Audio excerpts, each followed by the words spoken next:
Personne n'a cru ce qui s'est passé ce matin-là. La nouvelle s'est répandue dans la ville plus vite que le vent chaud du désert. Le président Ibrahim Traoré a fait arrêter l'un des hommes les plus puissants du Burkina Faso. Ce n'était pas n'importe quel criminel, ni un trafiquant, ni un rebelle. C'était Laurent Zida, un magnate, un homme qui contrôlait des entreprises, des juges et même des prisons. Et ce qui était encore plus choquant, il a été arrêté par les mains d'un homme qu'il avait lui-même détruit des années auparavant, Emmanuel. Oui, Emmanuel, celui qui, 7 ans plus tôt, avait été traîné comme un animal, menotté et humilié, accusé à tort de vol, abandonné par sa femme, oublié par ses enfants et enterré vivant dans une cellule crasseuse et exiguë de la prison centrale de Ouagadougou. Maintenant, il était là, aux côtés du président lui-même, avec un badge épinglé sur sa poitrine. Force tâche nationale de révision de la justice. Mais personne ne savait comment tout cela avait commencé, pas même les journalistes qui envahissaient les places et les rues, essayant de comprendre comment un simple homme, un prisonnier oublié, était devenu le symbole d'une révolution silencieuse et bouleversante. Tout a commencé par une matinée calme, il y a un peu plus d'1 an lorsqu'Ibrahim Traoré, président et commandant des forces armées du Burkina Faso, a abandonné pour la première fois sa routine d'engagement politique et a décidé de faire l'impensable. Visiter la prison centrale, seul, sans préavis, sans escorte, sans presse. « Emmenez-moi à la prison », a-t-il ordonné au chauffeur, sans même regarder son assistant perplexe. Là-bas, parmi les couloirs fétides et les murs moisis, il a rencontré Emmanuel, un homme maigre, abattu, avec des yeux qui avaient déjà renoncé à demander de l'aide. Emmanuel n'a pas supplié, n'a pas crié, n'a pas imploré. Il a simplement répondu d'une voix basse et fatiguée « Je suis ici depuis 7 ans, accusé d'un crime que je n'ai pas commis. » Et à cet instant, le président n'a pas vu seulement un prisonnier. Il a vu un système défaillant. Il a vu la pourriture que personne n'osait affronter. Il a vu le reflet du pays qu'il dirigeait, des gens oubliés, des vies écrasées, une justice corrompue. C'est ce jour-là que la flamme s'est allumée. Le président a annulé tous ses engagements, et avec le dossier d'Emmanuel en main, il a découvert la toile de corruption, de pots de vin et d'accusations falsifiées qui soutenaient l'empire d'hommes comme Laurent Zida, qui manipulait la loi comme on modèle de l'argile. Emmanuel a été libéré sous les larmes et les applaudissements, mais il ne voulait pas seulement sa liberté. Il voulait plus. Il voulait la justice pour tous ceux qui, comme lui, avaient été enterrés vivants derrière les barreaux d'un système sourd et aveugle. C'est pourquoi, lorsque la force tâche a été créée, il n'a pas hésité à accepter l'invitation de Traoré. « Je veux écouter ceux que plus personne n'écoute », a déclaré Emmanuel, tenant le carnet où il notait chaque cas, chaque nom, chaque histoire étouffée. Et ainsi, ensemble, ils ont commencé à abattre les murailles invisibles de l'injustice. Ils ont visité des prisons oubliées, ouvert des dossiers moisis, libéré des hommes et des femmes qui n'avaient même pas de jugement enregistré. Mais le plus impressionnant s'est produit lorsqu'au cours de l'une de ces enquêtes, Emmanuel est tombé sur un nom qu'il connaissait trop bien, Laurent Zida. Là, caché parmi des dizaines de dossiers, se trouvait une autre de ses victimes, un jeune homme nommé Ismaël, 22 ans, emprisonné pour vol à main armée, sans témoin, sans preuve, seulement sur la parole d'un agent de sécurité de l'entreprise de Zida. Emmanuel a tressailli. C'était la même stratégie, le même scénario qu'il connaissait par cœur. Accuser, faire taire, détruire. Immédiatement, il a porté l'affaire à Traoré. Et alors, ce que personne n'aurait jamais imaginé s'est produit. L'homme qui, pendant des années, était intouchable, entouré d'avocats, de politiciens et de militaires, a été arrêté. « Arrêtez-le », a ordonné Traoré, avec la même fermeté qu'il avait utilisée pour ordonner son propre entrée dans la prison des mois plus tôt. Ce jour-là, le Burkina Faso s'est arrêté. Alors que Laurent Zida était emmené menotté, Emmanuel se tenait aux côtés du président, non plus comme une victime, mais comme un symbole vivant que le système pouvait, oui, être transformé. Maintenant, laissez-moi vous raconter, avec tous les détails, comment cette histoire s'est déroulée et comment elle a changé pour toujours non seulement la vie d'Emmanuel, mais l'âme de toute une nation. Mais avant, si vous voulez suivre d'autres histoires comme celle-ci qui montrent que la justice peut triompher, même quand tout semble perdu, abonnez-vous maintenant à la chaîne, activez la cloche de notification et partagez cette vidéo. Votre participation est essentielle pour que plus de personnes découvrent ces histoires qui doivent être racontées. Continuons. Après l'arrestation de Laurent Zida, le président Ibrahim Traoré a convoqué une conférence de presse qui a paralysé le pays. Debout aux côtés d'Emmanuel devant des dizaines de caméras et de micros, il a déclaré d'une voix ferme et solennelle « Ce n'est pas une vengeance, c'est la justice. Aucun homme, aussi riche ou influent soit-il, n'est au-dessus de la loi. » Emmanuel, les mains tremblantes mais les yeux pleins de dignité, n'a rien dit à ce moment-là. Il n'en avait pas besoin. Sa présence parlait plus fort que n'importe quel mot. La Force Tache, jusqu'alors considérée par beaucoup comme un projet idéaliste, a acquis le statut de révolution nationale. Des lettres, encore des lettres, ont commencé à arriver au palais présidentiel.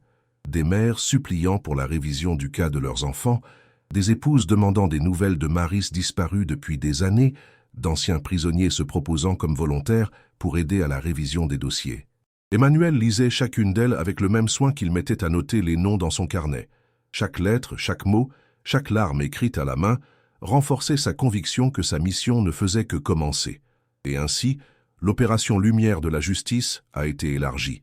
Désormais, elle ne se limitait plus à la capitale mais atteignait les villages les plus reculés, où des prisons improvisées cachaient des hommes et des femmes détenus sans jugement, sans registre, oubliés même par le système qui les avait emprisonnés.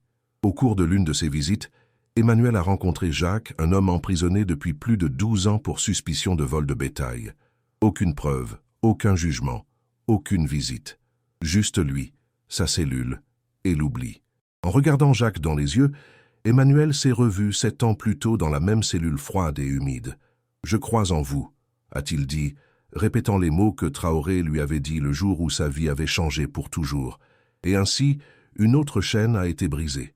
À chaque prison visitée, à chaque cellule ouverte, l'opération gagnait une force que plus personne ne pouvait arrêter.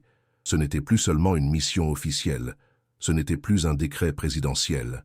C'était une vague de justice balayant les coins les plus sombres et oubliés du Burkina Faso, portée par la force symbolique d'un homme qui avait été enterré vivant et ressuscité par l'espoir, Emmanuel. Il était devenu plus qu'un symbole, il était un instrument de transformation, une voix qui résonnait dans chaque discours du président Ibrahim Traoré et dans chaque réunion ministérielle. Aucune décision concernant la réforme judiciaire n'était prise sans qu'Emmanuel soit consulté. Mais au milieu de tant de victoires, le cas de Laurent Zida restait la pièce centrale de cette révolution. Le procès a été fixé à 3 mois après son arrestation, un délai suffisant pour que la commission spéciale rassemble toutes les preuves qui, pendant des années, avaient été enfouies sous des piles de corruption et de peur. La nation entière suivait, en temps réel, chaque étape de l'enquête. Documents falsifiés, témoins intimidés, pots de vin payés, contrats manipulés, tout a émergé comme une mer déchaînée et implacable.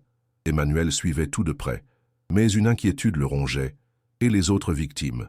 Combien d'autres avaient souffert en silence, sans jamais être entendus? C'est pourquoi, pendant que la commission déterrait les preuves contre Zida, Emmanuel dirigeait personnellement de nouvelles inspections dans des prisons oubliées. Lors de l'un de ses voyages, il est arrivé à une prison dans l'intérieur de Bobo Dioulasso. Là, il a rencontré Salif, un homme emprisonné depuis 15 ans, accusé de meurtre sans jamais avoir été jugé. « Pourquoi êtes-vous encore ici ?» a demandé Emmanuel, la voix tremblante. Salif l'a regardé avec des yeux secs mais fatigués. « Parce que personne ne m'a jamais posé cette question avant. » Cette phrase a résonné dans l'esprit d'Emmanuel pendant des jours. Parce que, au fond, elle résumait tout ce que lui et le président Traoré tentaient de changer.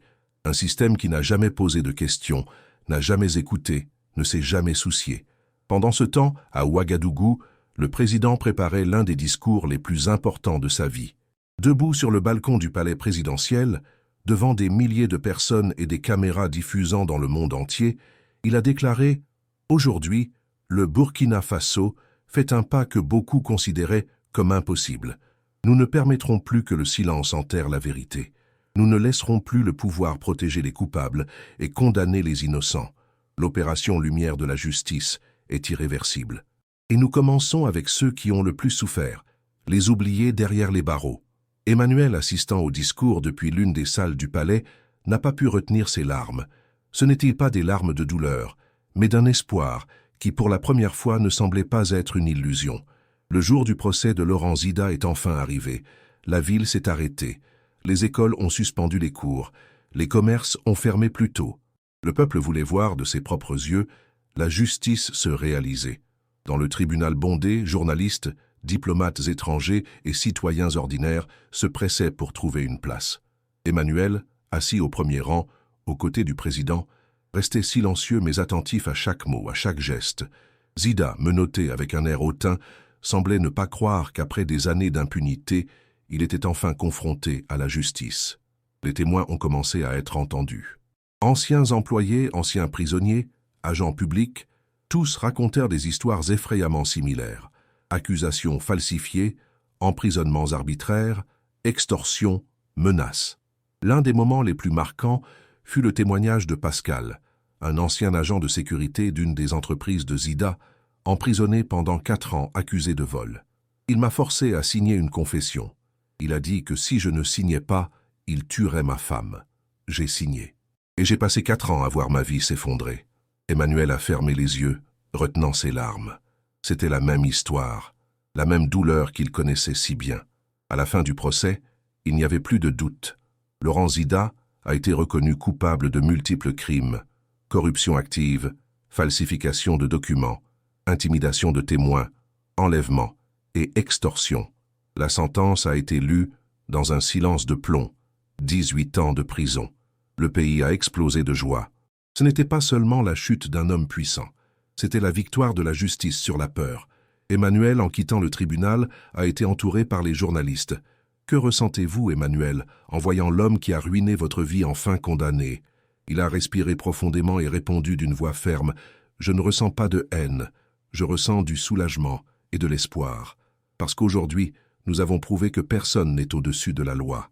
Quelques jours plus tard, l'Assemblée nationale a approuvé à l'unanimité la loi Emmanuel, qui rendait obligatoire la révision de tous les cas de prisonniers détenus pendant plus de 5 ans sans jugement. Emmanuel, une fois de plus aux côtés du président Traoré, a assisté à la signature de la nouvelle loi avec un sourire discret, mais il savait qu'il restait encore beaucoup à faire. Pendant ce temps, le programme national de réintégration sociale, conçu par lui et soutenu par le gouvernement, commençait à porter ses fruits. Les anciens prisonniers libérés par l'opération Lumière de la justice recevaient une formation, un soutien psychologique et une insertion sur le marché du travail. Emmanuel tenait à rendre visite personnellement à beaucoup d'entre eux. Lors de l'une de ces visites, il a rencontré Thomas, un jeune homme qui avait été emprisonné à 18 ans pour avoir participé à une manifestation et qui, grâce à l'opération, venait d'être libéré après 10 ans derrière les barreaux. « Et maintenant, Thomas, que comptes-tu faire » a demandé Emmanuel. Thomas a souri, ému. « Je veux devenir avocat. Je veux me battre pour ceux qui ne peuvent pas se battre seuls. » Emmanuel lui a serré la main avec force. « Alors fais-le, et ne permets plus jamais que le silence l'emporte. » Le président Traoré, informé de cette rencontre, a convoqué une réunion au palais. « Emmanuel, a-t-il dit, nous sommes en train de changer le pays, mais nous devons nous assurer que ce changement soit permanent. » Et ainsi est née l'idée du Fonds national de justice restaurative, destiné à financer l'éducation, le logement et l'emploi pour les anciens prisonniers innocents. Lors de la cérémonie de lancement du fonds, devant des milliers de personnes, le président a tenu à faire monter Emmanuel sur scène. Cet homme nous a appris que la justice n'est pas un privilège, c'est un droit. Et nous, en tant que nation, avons décidé d'honorer ce droit par des actions concrètes. Emmanuel, en prenant le micro, a regardé la foule et a dit « J'ai été enterré vivant, mais la justice m'a ressuscité. Maintenant, je dédie ma vie à m'assurer que plus personne ne soit enterré par le silence. » Les mots ont résonné dans tout le stade, repris par les radios, les télévisions et dans la bouche des enfants, des jeunes et des adultes, à travers tout le pays. Ce jour-là est devenu connu sous le nom de Jour de la justice restaurée. Mais la véritable victoire ne résidait pas seulement dans les nouvelles lois, les discours ou les événements publics. La véritable victoire était dans le changement silencieux et profond qui commençait à se répandre à travers le Burkina Faso, comme des racines solides et invisibles, soutenant une nouvelle génération d'espoir et de justice. Emmanuel, désormais officiellement nommé conseiller spécial de la justice nationale et des droits humains, occupait un bureau à côté de celui du président Ibrahim Traoré. Mais on le voyait rarement là-bas. Il préférait être dans les rues, dans les villages, dans les prisons, écoutant des histoires, prenant des notes dans son carnet inséparable. « Je ne peux pas oublier d'où je viens », disait-il chaque fois qu'on lui demandait pourquoi il insistait à visiter des prisons, même après avoir retrouvé sa liberté et obtenu un poste prestigieux. Au cours de l'une de ses visites, Dans une petite ville du Nord, Emmanuel a rencontré Adama, un adolescent emprisonné depuis 2 ans, accusé d'avoir volé un sac de riz. Sans jugement, sans défense, sans famille. « Crois-tu encore que la justice existe ?» a demandé Emmanuel, s'asseyant à côté de lui dans la cellule froide. Adama a hésité, puis a murmuré « Peut-être ». Emmanuel a souri, lui a posé la main sur l'épaule et a répondu « Je suis la preuve vivante qu'elle existe ». La même semaine, le cas d'Adama a été révisé et il a été libéré. Le président Traoré l'a reçu au palais, lui a remis une bourse d'études et a assuré que sa réintégration serait suivie personnellement par Emmanuel. Pendant ce temps, l'opération Lumière de la justice continuait à plein régime. En 6 mois, plus de 400 prisonniers injustement détenus ont été libérés. Les prisons ont subi des réformes structurelles et administratives. Les dossiers physiques ont commencé à être numérisés, empêchant que des personnes disparaissent dans le système, comme cela était arrivé à Emmanuel. Mais les changements n'étaient pas seulement institutionnels, ils étaient avant tout humains. Les juges ont commencé à être formés avec un accent sur les droits humains. Les policiers ont été sensibilisés à respecter les limites légales lors des arrestations. Les avocats volontaires se sont proposés pour défendre gratuitement les accusés sans ressources financières. Le président Traoré lui-même a tenu à participer à plusieurs de ces formations. Lors de l'une d'elles, devant un groupe de nouveaux juges, il a déclaré « Rappelez-vous, chaque décision que vous prenez peut détruire ou restaurer une vie. Il ne s'agit pas seulement d'appliquer la loi, mais de protéger la dignité humaine. » Emmanuel écoutait ces paroles avec une fierté silencieuse. Il savait que le changement qu'il promouvait n'était pas seulement gouvernemental, mais culturel. L'impact international a été immédiat. Le Burkina Faso a commencé à être considéré comme un modèle de réforme judiciaire en Afrique. Des représentants de l'ONU, de l'Union africaine et de diverses ONG ont visité le pays pour étudier le fonctionnement de l'opération Lumière de la justice. Mais malgré les éloges, Emmanuel et le président Traoré savaient qu'il restait encore beaucoup à faire. Une nuit calme, assis dans le jardin du palais présidentiel, Emmanuel a demandé « Pensez-vous que nous ayons vraiment changé le pays ?» Traoré est resté silencieux quelques secondes, puis a répondu « Oui, nous avons changé. Pas tout, pas encore, mais assez pour prouver que c'est possible. » Emmanuel a souri, a regardé le ciel étoilé et a dit « Assez pour que plus personne n'ait à vivre ce que j'ai vécu. » Quelques jours plus tard, Emmanuel a été invité à prendre la parole à l'Assemblée nationale, où il serait honoré pour sa contribution historique à la justice du pays. Debout, face aux parlementaires, aux ministres et aux citoyens ordinaires, il a commencé. « Je ne suis pas un héros, je suis juste un homme que pendant longtemps, personne n'a voulu écouter. Aujourd'hui, je suis ici pour m'assurer que tout le monde soit entendu, surtout ceux qui n'ont pas de voix. » Il a fait une pause, a regardé autour de lui et a continué. « La justice ne commence pas au tribunal, ni dans la cellule. Elle commence dans le cœur. Chacun de nous est responsable de veiller à ce qu'elle ne soit plus jamais refusée à quiconque. » Applaudi debout, Emmanuel est descendu de la tribune et a été enlacé par le président Traoré, qui lui a murmuré à l'oreille « Merci de nous avoir appris ce qu'est la justice. » Pendant ce temps, la force-tâche créée par Emmanuel poursuivait son travail acharné. Dans chaque coin du pays, des équipes formées parcouraient les commissariats, les pénitenciers et les communautés, révisant les dossiers, écoutant les plaintes et libérant les innocents. Emmanuel continuait à diriger non pas avec le pouvoir d'un titre, mais avec l'autorité morale de celui qui connaissait dans sa chair la douleur d'une détention injuste. Lors de l'une de ses dernières visites à la prison centrale de Ouagadougou, celle où il avait passé 7 ans de sa vie, Emmanuel a été invité par les prisonniers à entrer dans la cellule qui avait été la sienne. Là, sur le mur, une petite plaque avait été installée par la direction. Ici fut Emmanuel, un homme oublié par le système, mais remembered par l'histoire comme celui qui a brisé les chaînes de l'injustice. Emmanuel est resté quelques minutes immobile, regardant la plaque. Puis il s'est tourné vers les prisonniers qui l'observaient et a dit « Ne perdez pas espoir. La justice peut être lente, mais elle arrive. Je suis la preuve de cela. » En sortant, le directeur de la prison, un homme jeune et récemment nommé après la réforme du système carcéral, l'a accompagné jusqu'au portail et a dit « Merci Emmanuel, vous nous avez appris à ne plus jamais laisser quelqu'un disparaître ici. » Sur le chemin du retour au palais, Emmanuel a regardé par la fenêtre de la voiture officielle et a vu dans les rues des enfants jouer, des vendeurs ambulants, des mères avec leurs enfants. Des scènes ordinaires, mais qui avaient désormais une nouvelle signification pour lui, la liberté. En arrivant au palais, il a été accueilli par le président qui tenait une lettre à la main. « Encore une ?» a demandé Emmanuel souriant. Traoré a acquiescé « Oui, d'une dame dans un village à l'est.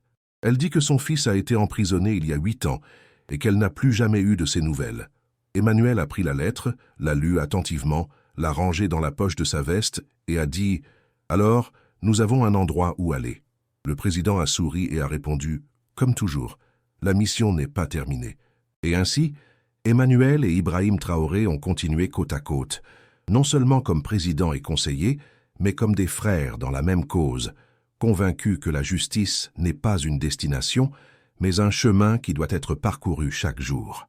Le soleil se couchait sur Ouagadougou, projetant une lumière dorée sur le palais présidentiel.